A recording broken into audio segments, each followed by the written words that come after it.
있습니다. 이렇게 추석이라고 하는 것은 같이 모여서 추수한 것에 대한 감사의 성격이 많이 있고 보상에 대한 감사의 성격이 많이 있습니다. 그래서 같이 모여서 그런 기쁨을 나누게 되지요. 이렇게 모이기 위해서 민족의 대이동이 많이 있습니다. 작년에 비해서 올해는 더 많은 사람들이 고향을 향해서 오가고 있다고 하는 소식을 듣습니다.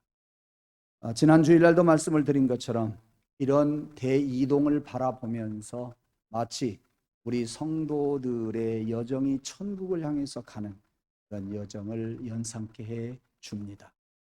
우리 성도들이 일생 살아가면서 정말 그 나라를 바라보고 천국을 소망하면서 살아갈 때 고향을 찾는 그러한 가족들처럼 우리도 또한 기쁜 마음으로 하늘나라 그 본향을 향해서 가는 기쁨이 있기를 간절히 원합니다. 이런 명절이 되면은 우리 그리스도인들은 직접 연관이 되어지는 것이 있습니다. 그것은 바로 제사 문제지요. 여러분, 제사가 어떻게 해서 생겨난지 아십니까? 12세기 말 중국 송나라 때 주희라고 하는 사람이 처음으로 시작을 했어요. 조상에 대한 감사의 제사 드리는 그런 습관은 아시아나 아프리카 몇 개국밖에 없습니다. 아시아권의 35나라 가운데에서 제사를 지내는 관습을 가진 나라는 유교 영향권에 있었던 홍콩과 중국과 대만과 일본 그리고 한국 정도입니다. 본래는 부모에게 제사를 드리는 것으로 여러분이 알고 있습니다마는 맨 처음 제사는 부모에게 제사를 드리는 것이 아니었습니다. 황제에게 제사를 드렸습니다. 아무나 드린 것이 아니라 황제에게만 제사를 드렸습니다. 황제, 그러니까 다른 황제들은 제사를 드릴 수가 없고 그야말로 뛰어난 황제에게만 드렸다. 그러던 것이 다른 황제들도 제사를 드리게 되었고 더 나아가서는 제후들도 제사를 지내게 되었습니다. 제후는 뭡니까? 우리 성경에서 말할 것 같으면 분봉왕 헤롯이 나오지요. 로마 황제로부터 임명을 받아 이스라엘을 다스리라고 하는 하나의 땅을 딱 나누어서 맡겨준 분봉왕이에요. 이게 바로 제후들입니다. 나중에는 제후들까지도 제사를 지내게 되었습니다. 왠지 아세요? 그것은 우리 가문은 황제 가문이다. 황제에게 제사를 드리는 것은 그 후손들이 우리 가문은 황제 가문이다 하는 것을 쉽게 말하면 자랑하려고 시작한 거예요. 이번에 어제 그제 공부 좀 했습니다. 그래서 자기 가문을 알리기 위한, 자랑하기 위한 것이 그래서 시작된 것이 제사였습니다.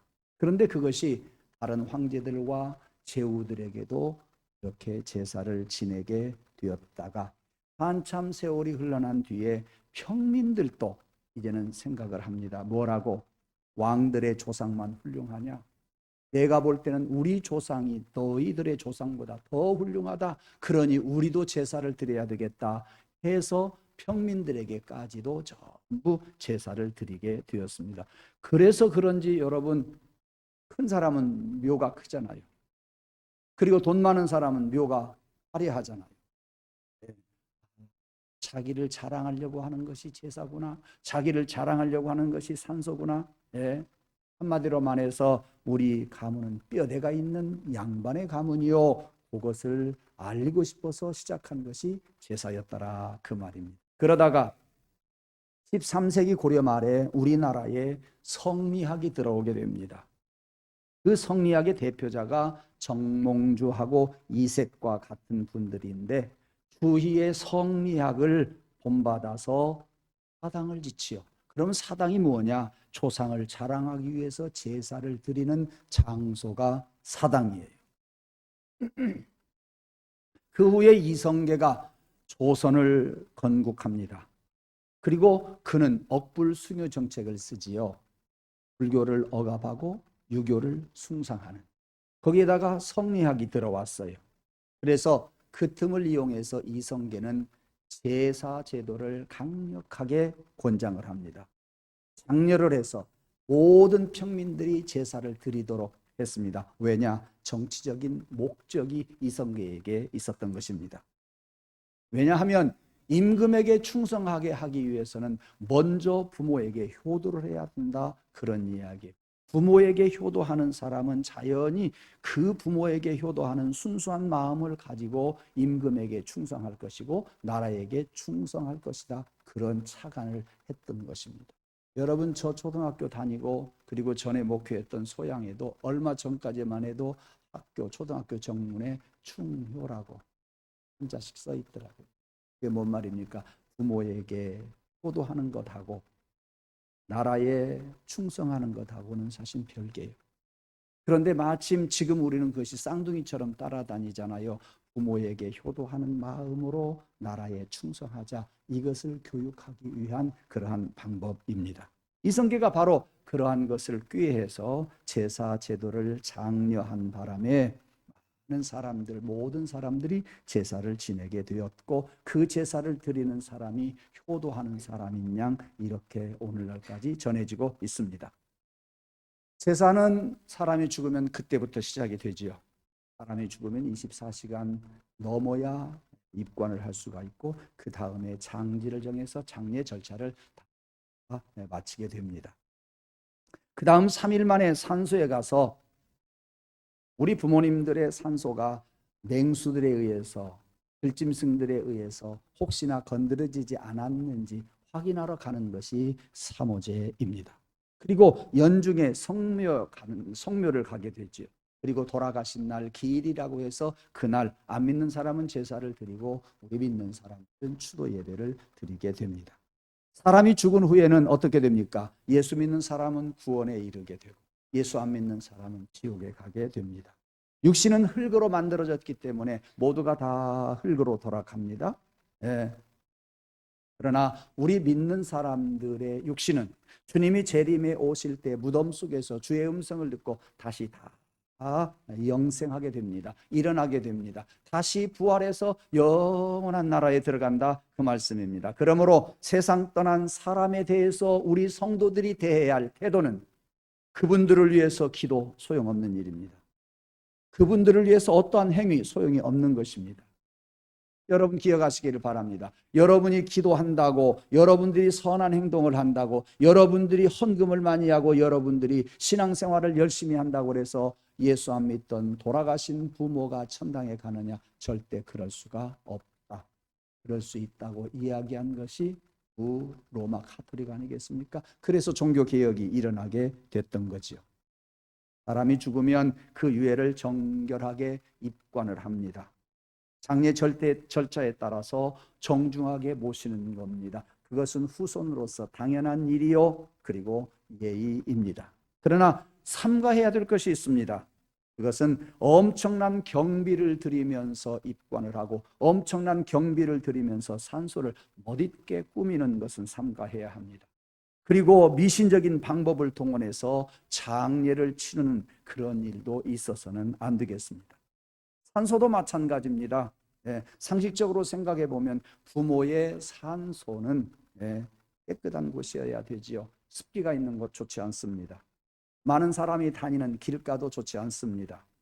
그리고 잔디가 살지 못하는 곳도 좋지 않습니다. 당연히 그것은 피해야 합니다. 그러나 과도하게 풍수지리설을 믿고 미신을 따라서 명당 자리를 찾는 것은 우리 기독교인들의 자세. 절대 그래서는 안 되고 그것은 기독교 진리에 위반이 되는 것입니다. 여러 예전에 어떤 목사님이 외국에 유학을 갔다가 고향에 가봤어요.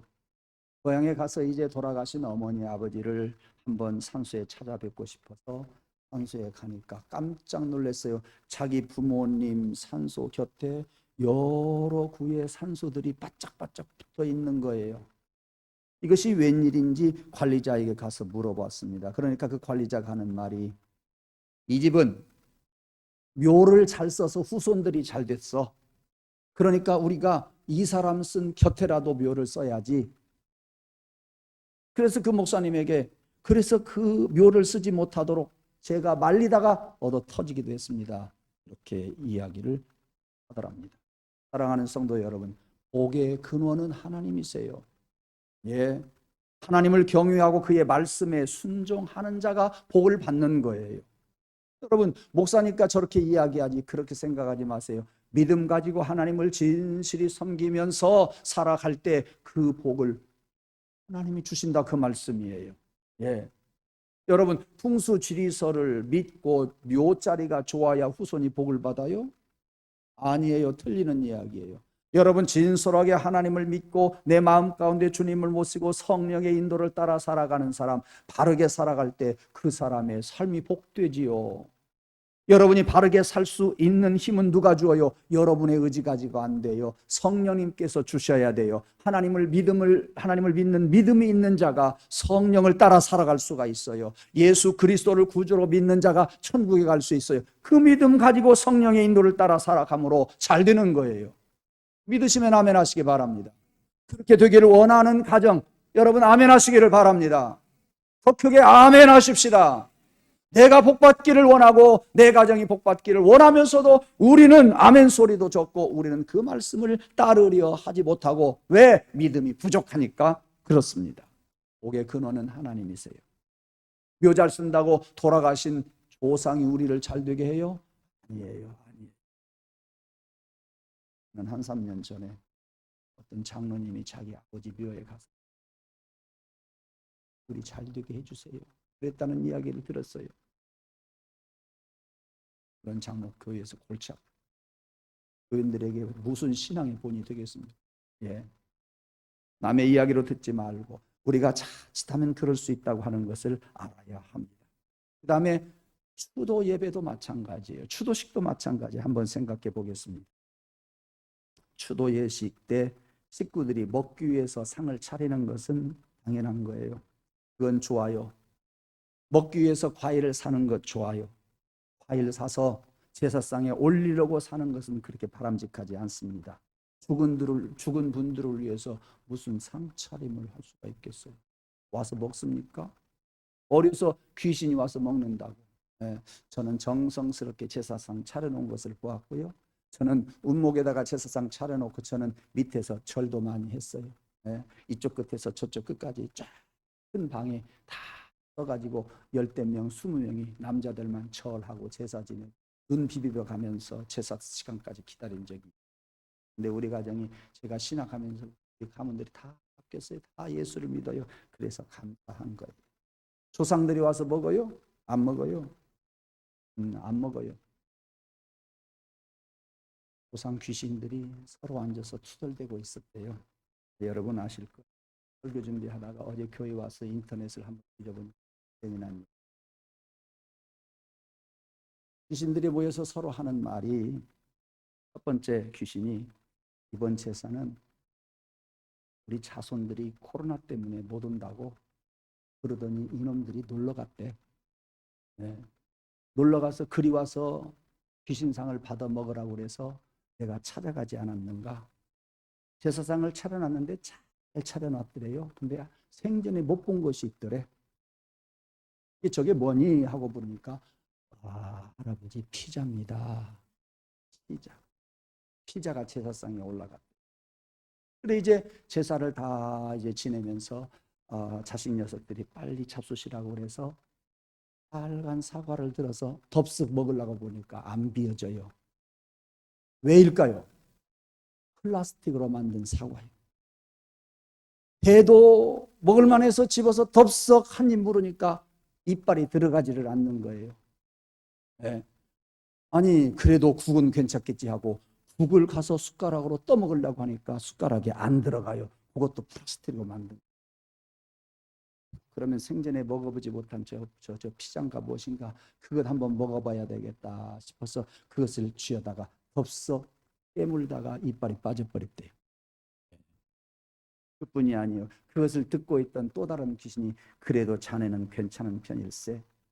후손들이 하는 말이 인터넷인가 뭔가 그것으로 예배드린다고 해서 내가 가까운 PC방에 가지 않았는가. 가서 제사상을 받으려고 들어가려고 하니까 뭐부터 해야 돼요? 우리 노인들은 잘 모를 거예요. 카페 회원 가입해야 됩니다. 그래 내가 알 수가 있나? 나 그래서 그냥 왔단다, 이 흥할 놈들. 예, 그런 웃지 못할 이야기가 있습니다. 먹으려면 그만해야 돼요. 과일도 사야 돼요. 그러나 귀신을 위해서는 사지 마세요. 예, 귀신 있기는 있어요. 그러나 와서 드시는 거 아니에요. 잡수는 거 아니에요. 아니, 귀신은 먹어야죠. 와서 처먹든지 먹든지. 보상을 위해서 제사상 필요 없어요. 이 추도 예배를 드리는 기간도 우리가 한번 생각해 봐야 돼요. 끝까지 드려야 되느냐? 그것만은 아닌 것 같아요. 조상들 돌아가신 날을 기억하면서 자녀손들이 함께 모여서 예배 드리고 그분의 교훈을 한번 같이 대화하는 것 좋아요. 그분이 이루지 못한 것이 무엇인가 후손들이 나누는 것 좋아요. 네. 그래서 후손들이 그 일을 이루어 드리는 것도 의미가 있어요. 그리고 그분에 대한 아름다운 이야기 좋습니다. 사진첩도 한번 같이 보고요. 생전에 녹음한 것이 있으면 녹음한 것도 한번 그 음성을 들어보는 것. 이것이 참 좋은 일이지. 제사상 차려서 잡수시라고 하는 거, 그거 여자들 피곤하게 하고요. 너무너무도 힘들어요. 그런 것은 안 해도 좋겠습니다. 이제까지 제사 드리게 된 배경과 우리들의 제사 문제에 대해서 간단히 말씀을 드렸습니다. 제사가 생기게 된 동기는 우리 가문은 상놈의 가문이 아니라 뼈대가 있는 양반의 가문이다라고 하는 것을 알기 위해서 제사를 드리게 되었다는 말씀드렸습니다. 그러나 제사에 대한 저의 생각을, 평소에 가졌던 저의 생각을 이제 두 번째로 말씀을 드리고 싶습니다. 그것은 무엇이냐 하면 형제간에 우애하면서 가정의 공동체를 더욱더 돈독하게 하기 위해서는 제사가 그 기능을, 부모를 중심으로 해서 자녀들이 하나가 되지요. 부모를 중심해서 자녀들이 우애할 수가 있지요. 조상들을 중심으로 해서 자녀들이 하나로 되는 것은 오늘 우리들도 볼 수 있는 현상입니다. 부모는 상징적인 존재이거든요. 상징적인 존재예요. 살아 계실 때도 부모를 중심으로 해서 후손들이 모입니다. 부모가 돌아가셔도 상징적인 존재로서 부모를 중심으로서 후손들은 자기가 한 피바다 한 형제 된 것을 알고 사랑할 줄 압니다. 중요한 역할을 하고 있어요. 그래서 부모를 중심으로 해서 형제들이 모여서 우애하는 길은 대단히 아름다운 일인데, 여러분, 사람들을 하나로 묶을 수 있는, 자손들을 하나로 묶을 수 있는 길 세상에 없어요. 누가 안 묶어줘요. 유일하게 부모만이 묶어줘요. 여러분, 돌아가신 부모도 그 역할을 한다니까요. 그래서 추도 예배를 드리면서 자녀들이 함께 모이는 거예요. 그리고 자녀의 서로 사랑을 알고 맛보는 거예요. 예. 그런 부모가 돌아가셔도 그런 기능, 추도 예배가 그런 기능을 하고 있다고 하는 말씀을 저는 드리면서, 이런 차례에 드리고 싶은 말씀, 추도 예배를 소홀히 여기지 마십시오. 부모를 위해서가 아니라 형제 우애를 위해서 절대 소홀히 여겨서는 안 되고, 두 번째, 추도 예배는 여자들이 서둘러 주십시오. 남자들이 서둘러 주는 것보다도 여자들이 서둘러 줄 때에 그 가정은, 그 형제 우애는 더욱더 아름다워질 줄로 믿고, 또 그렇게 여자들이 서둘러 줄 때에 그 손자들, 자기 자식들이 더 우애하면서 살게 될 줄로 믿습니다. 그러므로 추도 예배를 소홀히 여기지 마시기 바랍니다. 추석 때도 설 때도 소홀히 여기지 말고, 그리고 부모님들 돌아가셨을 때도 소홀히 여기지 말고, 이왕이면 다 모여서 예배드리고 형제 우애를 맛보는데 서둘러서 누가 먼저 해야 되느냐? 여자가 먼저 해야 된다.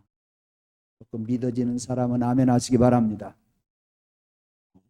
아멘이 조금밖에 없어요. 두 사람밖에 없는 것 같아요. 우리 주님암 재단의 여성도들이 추도 예배를 서둘러 주시기를 주님의 이름으로 부탁을 드립니다.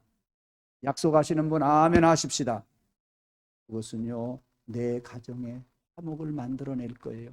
우리 후손들이 효도할 수 있는 것을 암암리에 교육하는 거예요. 아름다운 일이에요. 좋은 일이에요. 남자들 마음을 확 풀어주는 일이에요. 그러고 나면 남자들은 수고했다고 꼭 데리고 가서 여수를 가든지 아니면 대천을 가든지 식사 대접을 한번 하십시오. 우리 남자들 아멘 합시다. 어이구 또 적어요. 저런이 일이 되겠어요? 우리 남자들 그렇게 하시기를 원하시면 아멘 합시다. 네, 자기들을 위해 사는 거예요. 제사는 조상들을 위해 사는 것이 아니라 자기들을 위해 사는 것이에요. 저는 제사의 의미를 거기에 하나 두고 싶어요. 그런데 설교 준비하면서 제가 설교 가닥을 쫙 어저께 그저께 잡아놨어요. 그때부터 제가 회개했어요. 하나님, 제사 드리면서 형제 우애하는 거 내가 그것을 무척 좋아했는데 했어요. 회개해요. 용서해 주세요. 제사를 가지고 부모를 통해서 자녀들이 우애하고 하나 되는 것보다도 하나님이 하나 만들어 줘야 돼요. 믿음은요, 우리 형제의 우애를 돈독하게 해줄 거예요. 하나님을 믿는 똑같은 믿음 가지면 우리 가정은요, 형제 우애하고 후손들이 효도할 줄 알고 그리고 그 가정이 복을 받게 될 거예요. 무슨 죽은 조상이 우리를 잘 살게 해줘요? 안 그래요. 하나님이 우리를 잘 살게 해줘요. 하나님이 우리 가정을 세웠어요. 하나님이 우리 가정을 붙들어 줘요. 하나님이 우리 힘이에요. 우리 가정의 후원자가 바로 하나님이시라고 하는 말씀입니다. 그래서 제가 좋아하는 말씀 시편 127편 1절 말씀, 여호와께서 집을 세우지 아니하시면 세우는 자의 수고가 헛되고 여호와께서 성을 지키지 아니하시면 파수꾼의 경성함이 허사로다. 하나님을 섬기지 아니하고 너희들이 아침에 일찍 나갔다가 저녁 늦게까지 일하다가 돌아온다고 할지라도 너희들의 수고가 헛될 것이다. 3절 4절 말씀, 너희 자녀들이 복을 받게 될 것이다. 어떻게? 하나님이 세우신 가정, 하나님을 섬길 때에 하나님이 단잠자게 하시고 하나님이 열매를 맺게 하시고 하나님이 자녀에게 복을 주시고 자녀가 잘 되는 은혜를 주신다. 여러분, 이것이 저와 여러분의 믿음이기를 주님의 이름으로 축원합니다. 이 하나님을 믿으시는 저와 여러분이 되기를 주님의 이름으로 축원합니다. 우리 가정의 가장 기본은 하나님이시요, 우리 가정의 반석이 하나님이시요, 우리 가정의 힘이 하나님이시요, 우리 가정의 후원자가 하나님이십니다. 오래전부터 학교의 기부금 제도가 신설이 되었지요.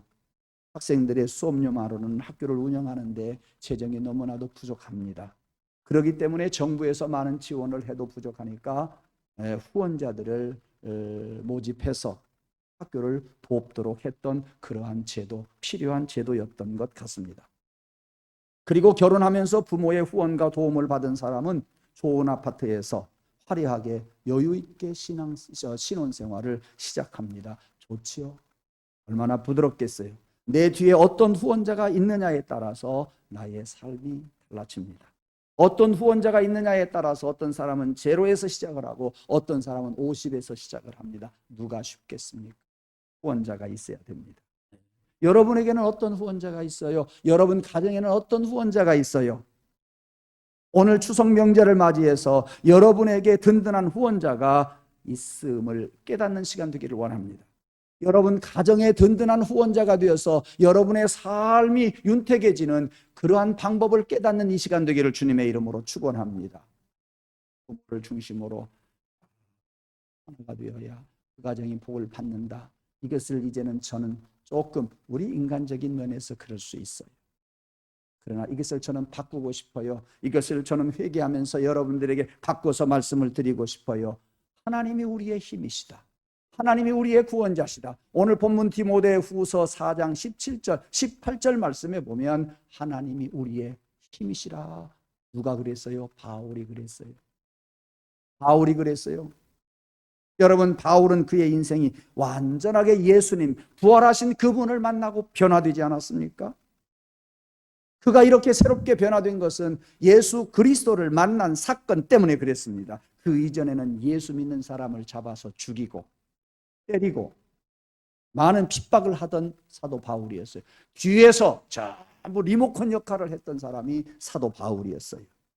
그런데 부활하신 예수님을 그가 만난 후에는 그의 인생이 완전히 변화되었어요. 그 예수님 때문에 바울은 인생의 목표가 달라지게 되었으니, 사랑하는 성도 여러분, 여러분은 이미 예수님을 만났으니 그 예수님 중심으로 살아가면서 바울과 같이 시행착오 거치지 말고 든든하게 살아가고 힘이 되신 여호와를 의지하면서 살아가는 가운데 여러분의 가정과 여러분의 가는 길이 평탄해지기를 주님의 이름으로 축원합니다. 그래서 바울은 부활하신 예수님을 만난 뒤에는 어떻게 했어요? 예수를 증거하는 자가 되었어요. 예수를 증거하면서 새롭게 출발하게 되었어요. 예수를 증거하다가 그는 순교를 했습니다. 그런데 그렇게 예수를 증거하면서 살아갔던 그의 생이 평탄치는 않았어요. 결코 쉽지 않았어요. 수많은 역경들을 경험하면서 살았습니다. 그가 고백하는 말, 방의 위험도 있었다, 도적의 위험도 있었다, 헐벗음의 고통도 있었다, 40에 하나를 감한 내를 몇 차례 맞았다. 그러나 이런 모든 역경을 앞에서 그가 경험하고 난 다음에 하는 말, 잘 들으세요. 주께서 내 곁에 서서 나를 강건케 해 주셨다. 그때마다 주께서 내 곁에 서 계시면서 나를 강건하게 해 주었다. 여러분, 이 말씀이 여러분의 귀에 들려지지 아니하면 이 말씀은, 바울의 이러한 체험은 여러분에게 아무런 상관이 없습니다. 이 말씀이 여러분에게 들려지면, 이 말씀이 여러분 안에서 힘을 얻게 되고, 이 말씀이 여러분의 손에 쥐어지면 여러분의 삶에 힘이 있을 줄로 믿습니다. 왜? 하나님의 말씀은 운동력이 있어요. 왜? 하나님은 살아계신 하나님이에요. 왜? 예수님은 부활하신 주님이세요. 그렇기 때문에 사도 바울이 예수 복음을 증거할 때에 많은 강의 위험과 도적의 위험과 배고픔의 어려움과 헐벗음의 고통, 이런 것들이 수많이 있었어도 이런 것을 능히 감당해낼 수가 있었음은 주께서 그의 곁에 서 있었다. 나의 고백이 아니라 바울의 고백이에요. 바울은 고백하고 그렇게 이야기를 했어요. 그러니 여러분들, 바울이 부활하신 예수님을 만난 것도 여러분의 믿음이기를 원하고, 예수님이 곁에 서서 나를 도와주어서 위험에서 건져주었고 헐벗음에서 다 나를 문제를 해결해 주었다고 하는 것이 바울의 고백이 아니라 여러분들의 고백이 되기를 주님의 이름으로 축원합니다. 이같이 바울의 인생 여정 속에 위기와 역경이 많이 있었음을 우리는 잘 압니다. 아니, 우리와는 비교할 수 없을 만큼 많은 어려움이 있었습니다. 그러나 바울은 두려워하지 않았어요. 왜? 주님께서 내 곁에 서서 힘이 되시고 후원자가 되시기 때문입니다. 여러분, 주님이 여러분의 곁에서 항상 힘이 되어주시기를 원하면 아멘 하십시다. 여러분의 믿음만큼 주님은 오셔서 여러분들의 삶을 이끌어 주시고 인도해 주실 줄로 믿습니다. 여러분, 크게 아멘 아멘 하면서 주님을 고대하십시오. 주님께 기대하십시오. 주님이 도와주실 것입니다. 세상 어떤 사람이 도와주는 것보다도 힘있게 능력있게 많은 것을 끝까지 도와주실 분은 바로 우리 예수님 밖에 없으니, 누워서 잠잘 때 주님 생각하고 기뻐하고, 어려운 일을 만났을 때 주님 생각하고 힘을 얻고, 또 여러 가지 힘든 일을 만났을 때 기도하면서 힘을 얻는 그런 저와 여러분이 되기를 주님의 이름으로 축원합니다. 그래서 오늘 본문 디모데후서 4장 여기 17절 18절 말씀에 이렇게 말하고 있습니다. 하나님이 내 곁에서 힘있게 해 주셨다. 18절, 나를 모든 악한 일에서 건져내 주셨다. 천국에 들어갈 수 있도록 후원자가 되셨다고 그는 고백해 주고 있습니다. 주님의 도우심은 영원한 본향을 향해서 가고 있는 저와 여러분의 인생길에 주님이 함께해 주시고, 그 나라의 이르도록 영원토록 주님은 저와 여러분을 도와주실 줄로 믿습니다.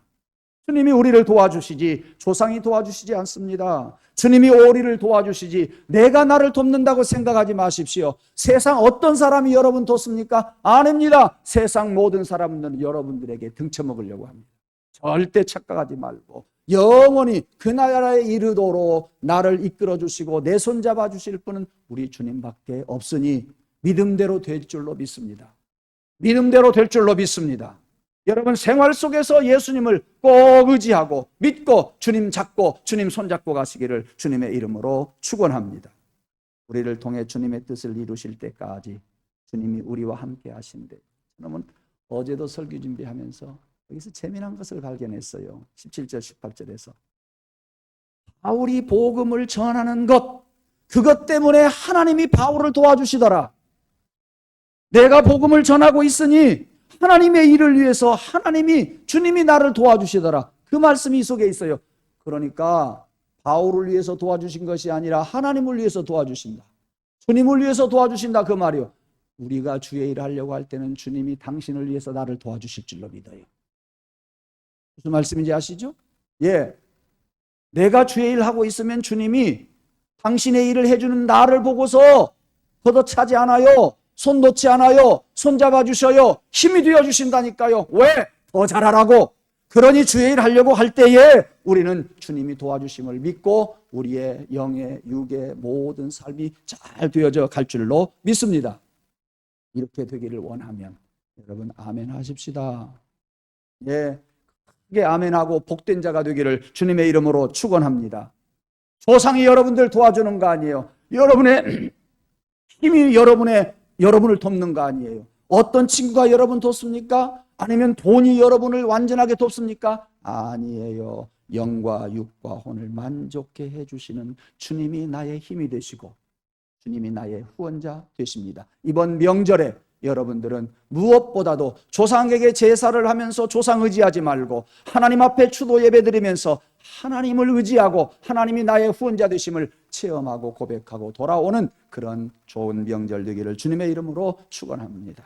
기도합니다. 하나님 아버지, 오늘도 저희들은 추석 명절을 맞이해서 이렇게 제사 제도와 아울러서 결국은 나를 도우시는 이는 부활하신 예수님이시요 하나님이시요 내 곁에서 늘 운행하고 계시는 성령님이신 것을 깨달았습니다.